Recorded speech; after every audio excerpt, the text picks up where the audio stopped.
dimanapun Anda berada, apa kabarnya semuanya? Sungguh luar biasa. Kami yakin dan percaya Tuhan Yesus baik buat kita semua. Tragedi terbesar di dalam hidup ini bukanlah kematian, melainkan kehidupan yang tidak memiliki tujuan. Dalam Filipi 3 ayat 13-14 berkata, "Adapun Allah jalannya sempurna, janji Tuhan adalah murni. Dia menjadi perisai bagi semua orang yang berlindung padanya."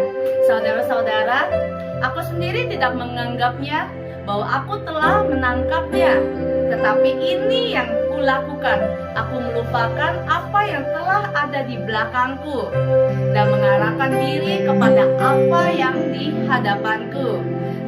Ayat 14, dan berjaga dan berlari-larilah kepada tujuan untuk memperoleh hadiah, yaitu panggilan surgawi dari Allah dalam Kristus Yesus. Jangan hanya sekedar hidup, harus ada tujuan yang jelas dan semua keputusan serta tindakan diarahkan untuk mencapainya dalam pimpinan Roh Kudus. Bapak Ibu yang dikasih Tuhan, mari siang hari ini kita sama-sama beribadah bersama-sama dengan penuh antusias sukacita bagi Tuhan kita. Selamat beribadah, Tuhan Yesus memberkati. Shalom semua, GKI Penua yang dikasihi Tuhan. Senang sekali kita kembali bisa bersama-sama menyembah Tuhan, memuji Tuhan. Mari saudara, dengan sungguh hati bawa pujian penyembahanmu bagi Tuhan Allah kita Yesus Kristus. Mari saudara, dan saat ini adalah saat yang bersuka cita buat setiap umat Tuhan, di mana di bulan Desember itu bulan hari Natal, di mana Dia lahir buat hidupmu dan hidupku. Dia lahir membawa sukacita, damai sejahtera luar biasa. Mari saudara, pujian pada siang hari ini boleh bersama-sama menyembah Tuhan, memuji Tuhan di dalam suasana Natal kita. Haleluya. Dia lahir buat kita semua, bahkan Dia bangkit buat kita.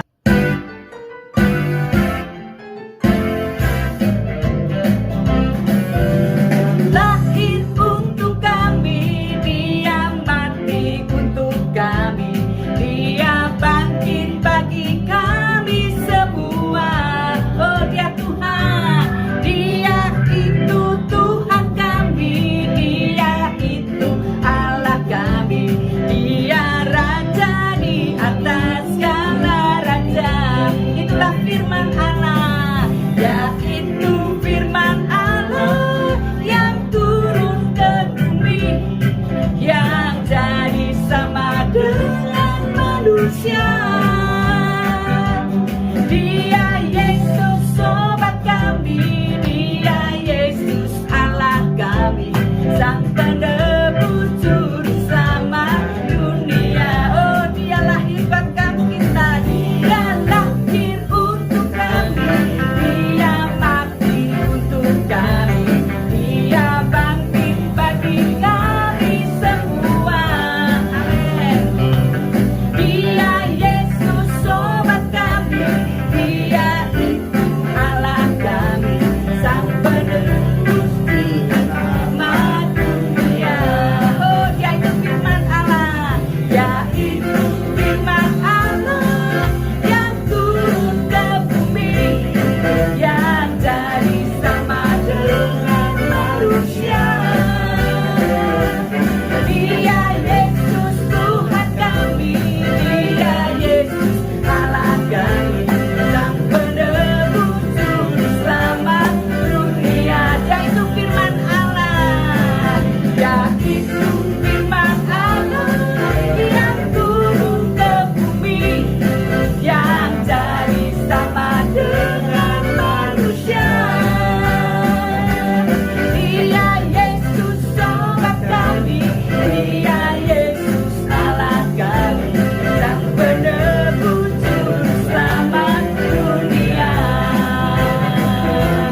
saudara, kita tahu semua bahwa Dia lahir di dalam hidupmu dan hidupku, di dalam hati kita, di dalam hidup kita, yang membawa sukacita yang luar biasa.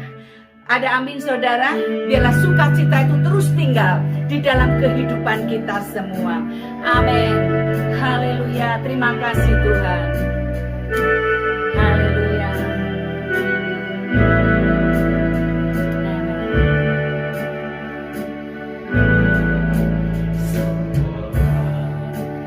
Anaklah lahir untuk kita, seorang putera diberikan.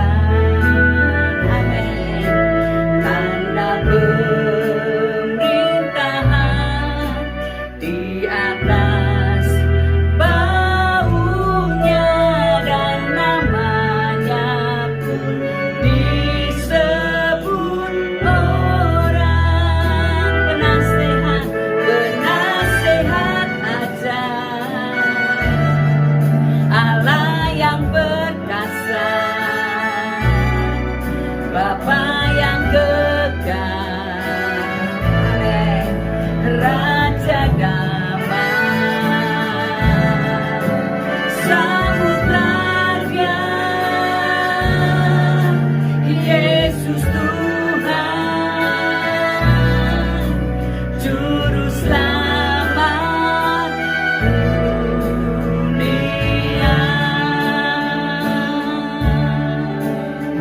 Amin. Haleluya. Seorang anak telah lahir untuk kita, seorang putera diberikan,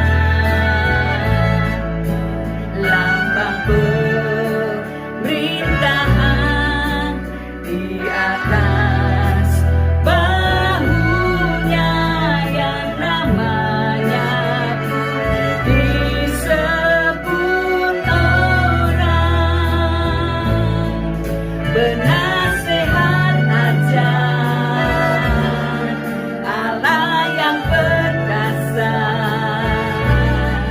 Bapa yang kekal, Raja damai, sambutlah Dia, Yesus Tuhan,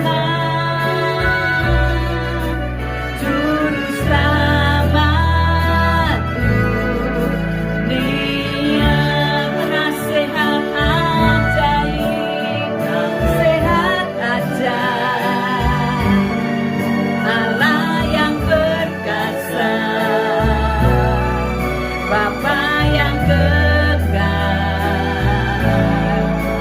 Raja damai, sambutlah Dia,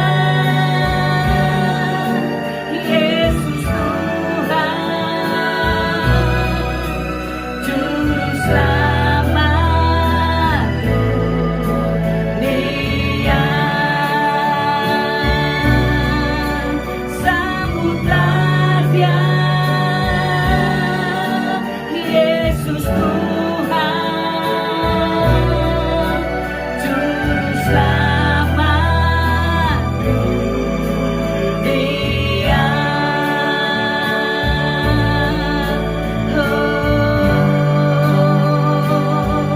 Engkau Yesus, haleluya. Kau datang membawa damai sejahtera. Terima kasih Yesus, terima kasih. Haleluya. Rabatagara, Rasyanda, Rabatagara. Thank you Lord, thank you Lord. Terima kasih Tuhan Yesus. Sungguh kami bersyukur. Terima kasih Tuhan, sungguh kami bersuka cita ya Tuhan, karena Engkau lahir untuk dunia ini Tuhan. Engkau lahir di dunia ini Tuhan, buat setiap orang, buat setiap kami ya Tuhan. Engkau datang di muka bumi ini Tuhan. Engkau membawa kedamaian, Engkau membawa kabar sukacita. Engkau itu Raja di atas segala raja ya Tuhan. Terima kasih Tuhan Yesus. Biarlah Tuhan melalui sebentar firman-Mu, Engkau terus berbicara dalam setiap kehidupan kami. Firman-Mu yang hidup itu Tuhan membawa perubahan dalam hidup kami, membawa kami lebih baik, lebih dekat kepada Tuhan. Berkati hamba-Mu yang sebentar menyampaikan firman-Mu, menyampaikan kebenaran akan firman-Mu. Hikmat yang datang dari Tuhan, itu yang Kau berikan dalam kehidupan hamba-Mu. Terima kasih Bapa, biar setiap kata, ucapan yang keluar, yang dikatakan itu semua datang, hikmat datang dari Tuhan. Terima kasih Bapa. Sekali lagi berkati setiap umat-Mu yang saat ini bersama-sama beribadah dan menyembah Engkau. Terpuji nama-Mu Tuhan. Kami menyerahkan selanjutnya ibadah ini dalam tangan-Mu. Demi nama Yesus kami berdoa dan mengucap syukur. Semua berkata amin, amin, amin. Shalom Bapak Ibu Jemaat sekalian. Mari kita sebelum memulai dan mendengarkan kebenaran firman Tuhan, kita bersatu dalam doa. Bapa, terima kasih untuk kasih, anugerah, keselamatan yang Kau berikan kepada kami. Biarlah kami pada siang hari ini, kami semua dapat menyatakan Engkaulah Tuhan yang hidup dalam hidup kami. Engkau Tuhan yang berkuasa dan bertata atas seluruh kehidupan yang kami jalani.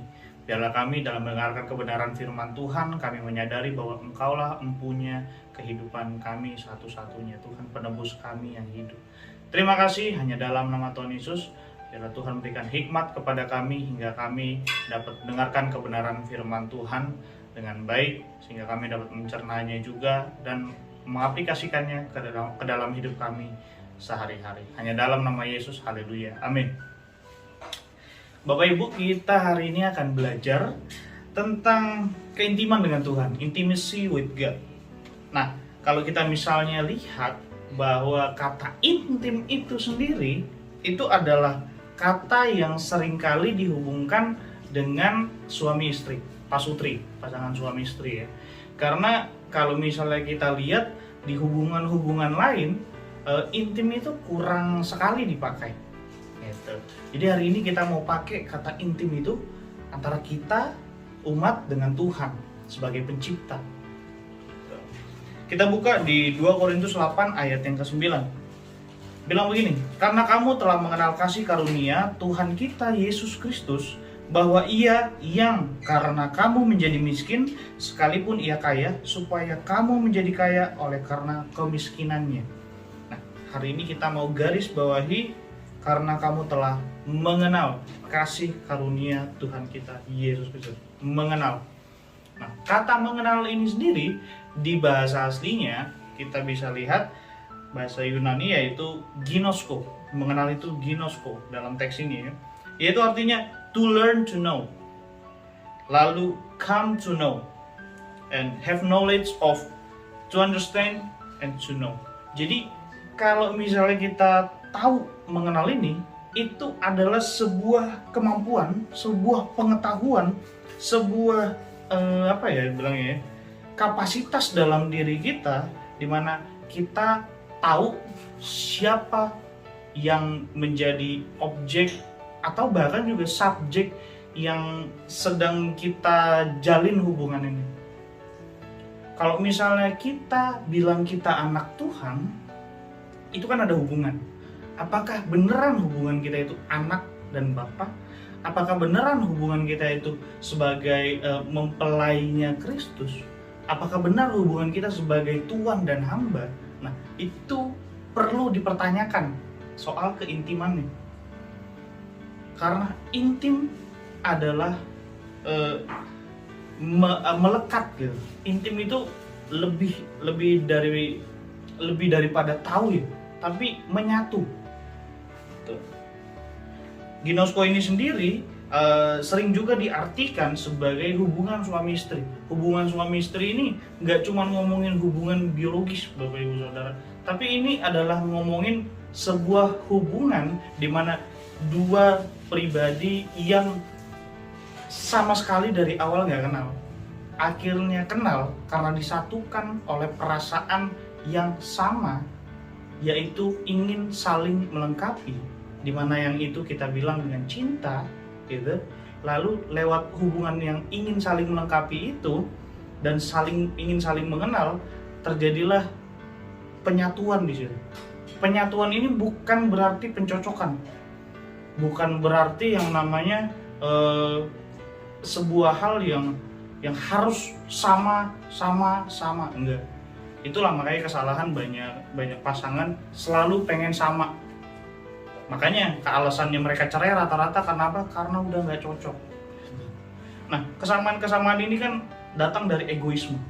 Nah, ini yang mau kita bahas hari ini lebih panjang lagi ya. Keintiman dengan Tuhan itu artinya menyatu, menjadi satu, hidup di dalamnya, mengerti kehendaknya, paham apa maunya, dan sebagainya. Oke, lanjut.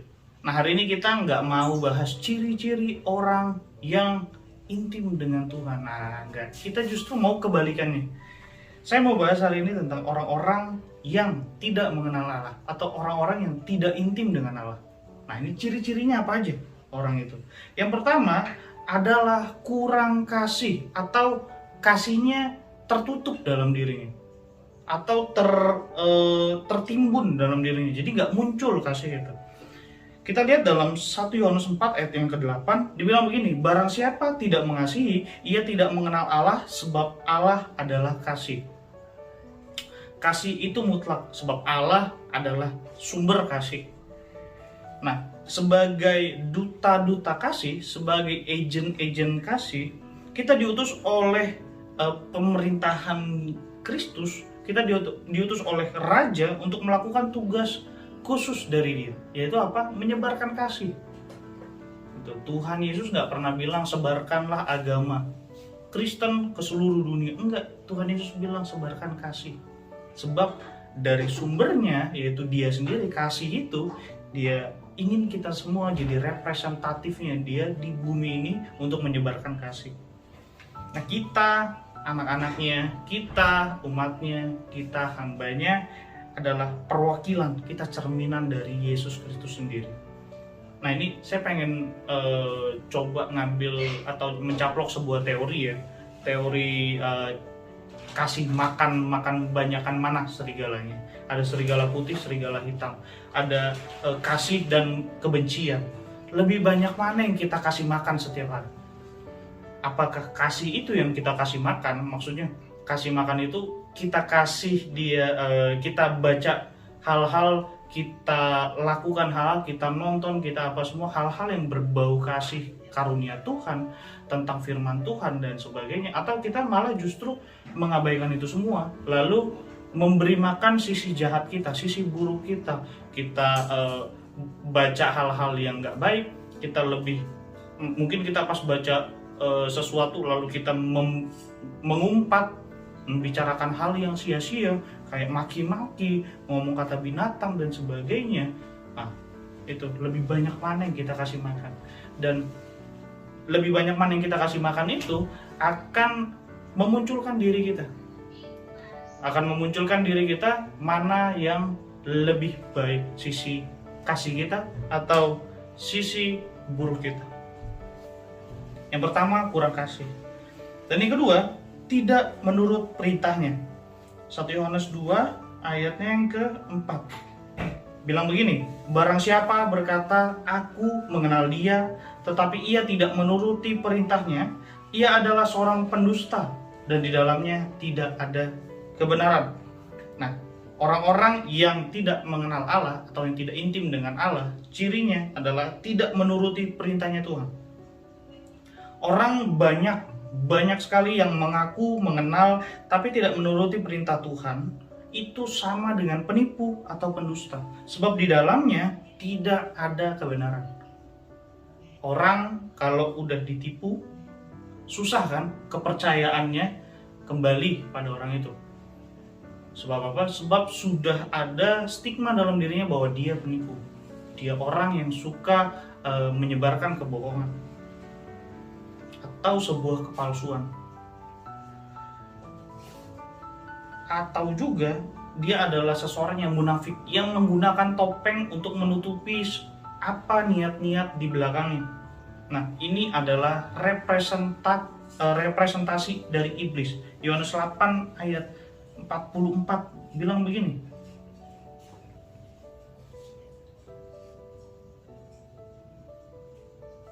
Iblislah yang menjadi bapamu dan kamu ingin melakukan keinginan-keinginan bapamu.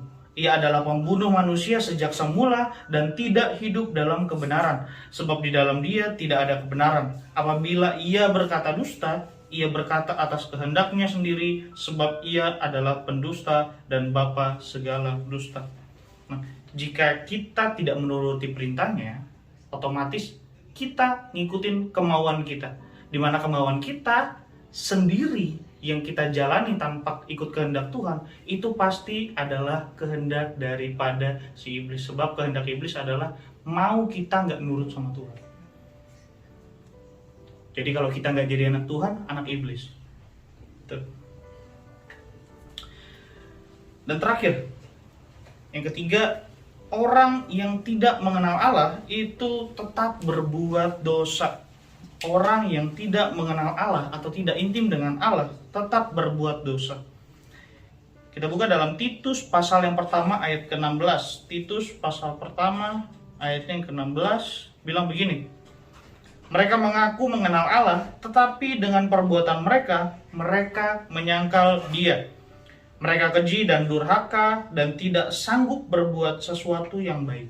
Saya ulangi, mereka mengaku mengenal Allah, tetapi dengan perbuatan mereka menyangkal Dia. Mereka keji dan durhaka dan tidak sanggup berbuat sesuatu yang baik. Ini kalau misalnya kita lihat, kita baca ya, ini penatua-penatua yang ada di situ. Ini orang-orang yang udah tahu Taurat, yang udah tahu Alkitab kalau sekarang, gitu. Tapi perbuatan mereka keji, durhaka. Mereka ngajarin hal-hal yang sesat. Mereka juga melakukan hal-hal yang nggak terpuji. Mereka ngomong-ngomong kata-kata yang sia-sia, gitu. Dan hal-hal itu juga yang bikin mereka menjadi role model yang buruk untuk umat-umat Tuhan di situ. Kita buka 1 Yohanes 3 ayat 6.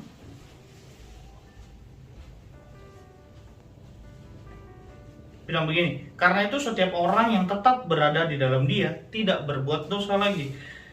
Setiap orang yang tetap berbuat dosa tidak melihat dan tidak mengenal Dia. Nah, ini dia.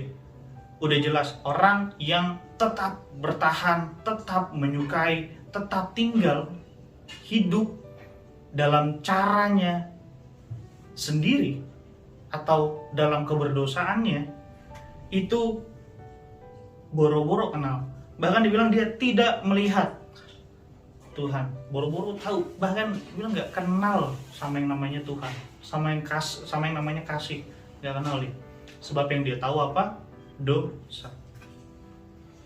Nah ini yang perlu dicatat ya, bahwa kita seringkali merasakan yang namanya teologi merasa. Kita udah tahu teologi, kita udah tahu Alkitab, kita belajar dari sekolah minggu, bahkan di rumah mungkin kita ada saat teduh bersama keluarga. Nah, ini dia. Ada yang namanya teologi merasa. Merasa diselamatkan. Pendeta sering ngomong ya, siapa yang percaya kita diselamatkan? Gua angkat tangan. Apakah dengan angkat tangan itu Anda diselamatkan? Sampai dibilang pendeta, ya angkat tangan, dicatat ya di sorga. Lalu juga teologi merasa apa? Merasa diberkati. Siapa yang merasa diberkati, Bapak Ibu Saudara? Boleh angkat tangan? Gitu. Merasa dilindungi dan lain-lainnya. Merasa. Tapi apakah Tuhan nggak melindungi? Tuhan melindungi. Apakah Tuhan nggak memberkati? Tuhan memberkati. Apakah Tuhan nggak menyelamatkan? Tuhan menyelamatkan. Tapi yang jadi masalah adalah apakah hati kita benar-benar merasa diberkati Tuhan? Tuh. Atau hati kita merasa diberkati Tuhan karena keadaan yang ada. Gimana kalau keadaannya beda? Kita misalnya jatuh miskin, usaha bangkrut dan sebagainya. Apakah kita masih bisa berkata kita diberkati Tuhan? Jangan sampai kita punya iman atau kita punya kepercayaan itu kondisional ya, situasional. Itu bahaya sekali. Nah, tingkah laku tidak menunjukkan bahwa dirinya diselamatkan. Ini juga bahaya. Orang-orang yang diselamatkan pasti menunjukkan tingkah lakunya bahwa dirinya itu diselamatkan, pasti menunjukkan. Kebenaran akan mental atau tidak bisa masuk sama orang itu karena dia sudah menanamkan kata merasa. Tuh. Kamu diselamatkan ya? Iya. Dia hanya merasa gitu. Padahal dalam dirinya juga enggak gitu. Dia juga masih ragu masuk surga nggak ya? Masuk neraka nggak ya? Gitu. Karena dia nimbang-nimbang, wah kayaknya perbuatan baiknya nggak begitu banyak, tapi perbuatan jahat juga nggak begitu banyak. Tapi bisalah dengan perbuatan baik. Itu dia yang dia yakinkan adalah kehidupannya sendiri, dan itu bahaya. Nah, keintiman dengan Tuhan tidak bisa dibangun satu arah. Tanpa iluminasi dari Tuhan, kita tidak punya pintu atau akses untuk mengenal Dia. Saya ulangi, keintiman dengan Tuhan tidak bisa dibangun satu arah. Kita nggak bisa doa. Kita nggak bisa nyanyi. Kita nggak bisa terus baca Alkitab, nggak bisa terus sekolah teologi mau sampai S3 pun, bahkan sudah profesor pun. Kalau nggak ada iluminasi dari Tuhan, nggak ada pewahyuan dari Tuhan, nggak Tuhan datang dalam hidup kita, nggak Tuhan tegur kita langsung, nggak Tuhan sapa kita langsung, entah itu audible atau lewat orang-orang sekitar dengan kepekaan yang Tuhan kasih, kita nggak bisa kenal Dia, kita nggak punya akses untuk mengenal Dia sama sekali. Nah, dan juga tanpa kesadaran dari diri ini untuk datang kepadanya, maka mengenalnya adalah sebuah fantasi. Mengenal Tuhan itu kayak angan-angan aja, kayak nggak mungkin. Itu kayak mimpi di siang bolong aja. Kalau mau kenal Tuhan tapi kita nggak sadar diri. Kayak satu kali ada teman yang ngeluh, wah ini banyak banget orang yang selalu dia bingung antara mencibir, nyinyir, atau memuji gitu. Karena ini beda-beda tipis. Kayak ngomong chatting dia atau direct messenger dia di Instagram. Wah, enak ya hidup kamu ya. Wah, kamu udah sukses ya. Wah, kayaknya nggak perlu ngapa-ngapain ya. Gitu. Sedangkan orang yang ngomong itu, gitu, nggak ngapa-ngapain, rebahan, tiduran, dia nggak berusaha dalam hidupnya, menyalahi situasi yang ada karena mungkin keadaan ekonomi keluarga yang di bawah rata-rata atau di bawah status rata-rata ekonomi ya. Dia menyalahi keadaan, atau wah usaha lagi bangkrut, atau wah baru dipecat, wah baru ini. Dia depresi, lalu seketika melihat orang lain kayak, iya orang itu hebat ya, orang itu nggak pernah lihat orang itu punya proses. Dan orang-orang ini bahaya karena mereka pengen sesuatu, tapi mereka nggak mau berusaha secara keras untuk meraihnya. Gitu. Kita mau kenal sama Tuhan, tapi kita nggak mau tekun disiplin dalam jam doa. Oh bahaya. Tapi memang doa tanpa iluminasi dari Tuhan, tanpa pewahyuan dari Tuhan memang nggak mungkin. Tapi kalau kita, saya selalu mikir ya, kita udah berusaha dengan tulus, ya yang tahu tulus kan kita dengan Tuhan. Kita berusaha tulus, pengen dekat sama Tuhan, dan Tuhan tutup mata. Nah itu saya rasa nggak mungkin sih. Saya rasa nggak mungkin. Nah ini teologi merasa lagi ya. Saya nggak merasa deh. Kalau kita dengan tulus datang kepada Tuhan, Tuhan nggak mungkin tutup mata dengan kita. Pasti Dia kasih iluminasi yang bisa buat kita makin ingin dekat dengan Tuhan. Karena Tuhan juga pengen dekat sama kita. Tapi Tuhan kan nggak bisa paksa kita, ayo dekat dengan saya. Ada satu serial di Netflix ya, Itu yang menunjukkan bahwa orang-orang yang berdosa akan dikasih waktu 5 hari, berapa hari. Wah, itu kan ingin dekat sama Tuhan karena merasa ketakutan. Nggak ada ketulusan di situ, semua adanya ketakutan. Kalau misalnya Bapak Ibu Saudara dikasih tahu mati nanti 1 tahun lagi, pasti dalam 1 tahun itu langsung berbuat baik, langsung cari-cari Tuhan di mana. Kan nggak tulus Bapak Ibu, itu karena takut. Makanya saya seneng banget sama Tuhan, di mana Tuhan tuh nggak kasih kita kayak kamu mati tanggal sekian. Itu rahasia-rahasia Tuhan itu nggak dikasih tahu ke kita. Karena apa? Karena Tuhan pengen kita siap sedia setiap saat. Itu yang keren. Jadi mari kita semua introspeksi diri, apakah kita ini orang yang mengenal Tuhan atau orang yang tidak mengenal Tuhan. Demikian kebenaran firman Tuhan. Mari kita bersatu dalam doa. Bapa, terima kasih, biarlah Tuhan kami semua pada hari ini sudah belajar mengenai orang-orang yang tidak mengenal Allah, tidak mengenal Engkau sebagai sumber kasih itu. Tapi biarlah kami semua pada hari ini yang tertegur atau juga yang kami merasa diri benar, biarlah kami Engkau lembutkan hati kami sehingga kami dapat berubah, sehingga kami mau mengikuti Tuhan dan seturut kehendak-Mu Bapa. Hanya di dalam nama Tuhan Yesus kami telah berdoa. Haleluya. Amin. Shalom buat semua yang sudah bergabung dalam online service kita siang ini. Tetaplah bersyukur dalam segala perkara. Terima kasih untuk Pastor Benny Samuel dan semua pelayan Tuhan yang sudah melayani kita siang ini. Maju terus di ladang Tuhan. God bless you. Church on Saturday di Wollongong setiap Sabtu kedua dan keempat pukul 2 PM. Ibadah untuk sementara akan kita adakan secara online melalui YouTube JKI Cire TV. Kebaktian yang akan datang diadakan pada hari Sabtu 25 Desember 2021 pukul 2 siang bersama Pastor Jeffrey Wellen. Tiba saatnya kita akan membawa persembahan dan persepuluhan. Silakan transfer ke akun gereja Indonesian Christian Fellowship BSB number 082332, akun number 8359400914.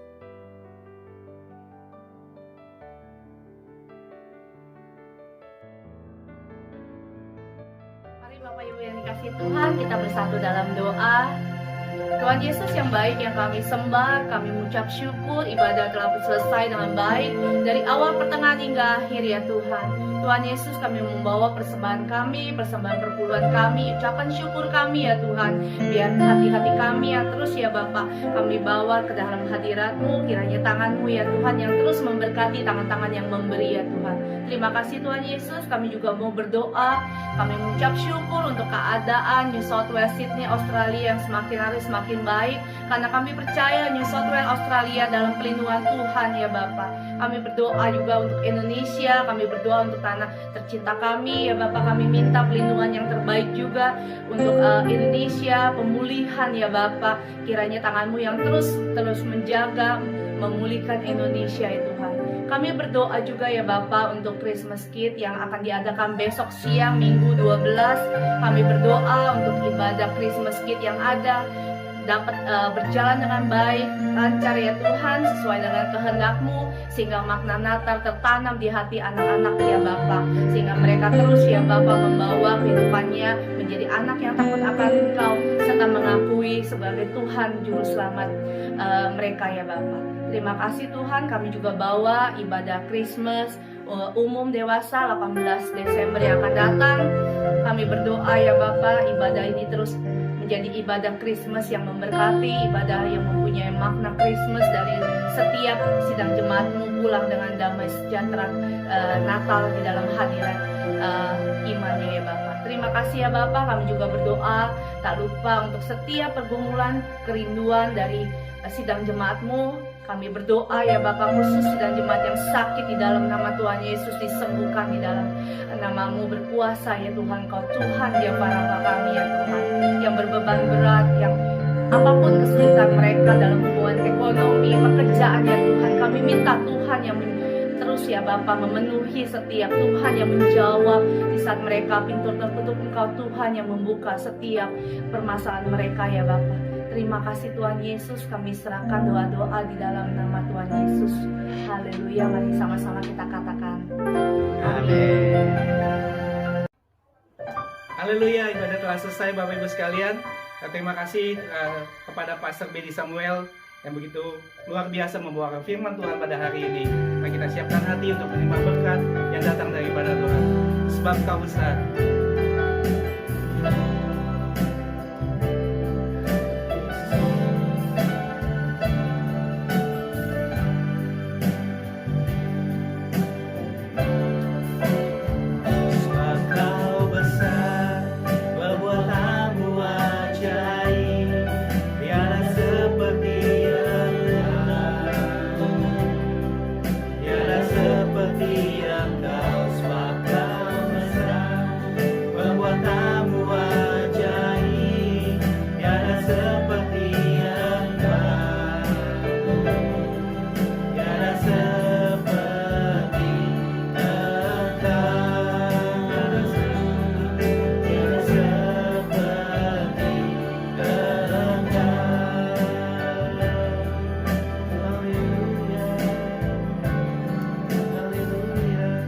Kami mengucap syukur Tuhan pada siang hari ini Tuhan, Kau yang mempertajam firman ke dalam setiap kehidupan kami Tuhan.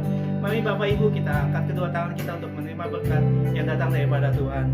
Jemaat GKI Penuai yang luar biasa, bahwa berkat Tuhan yang berlimpah-limpah di dalam kasih Allah Bapa, persekutuan kasih daripada Tuhan Yesus Kristus, penyertaan, penghiburan yang datang daripada Roh Kudus menuntun kita mulai hari ini sampai selama-lamanya.